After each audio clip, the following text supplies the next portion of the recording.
কুমিল্লার ১৪গ্রাম উপজেলার আমানগন্ডা সীমান্তে পতাকা বৈঠকের মাধ্যমে শিশুসহ ১৯ জন নারী পুরুষকে বিজিবির কাছে হস্তান্তর করেছে ভারতের সীমান্তরক্ষী বাহিনী বিএসএফ। আটক করে বৃহস্পতিবার রাতে ১৪গ্রাম থানায় হস্তান্তর করেছে Border Guard Bangladesh BGB. Amanganda BOP camp.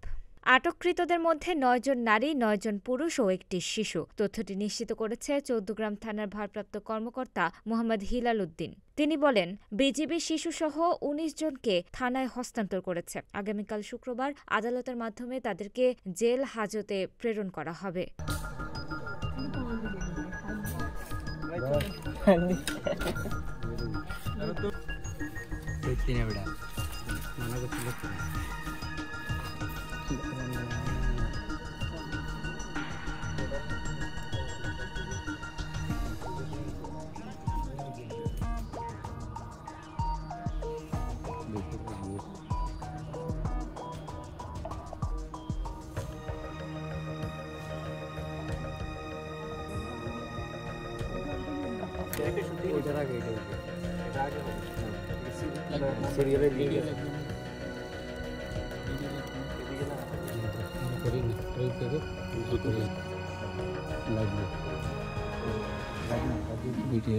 Bangla করবো এই সময় ডাক দিছে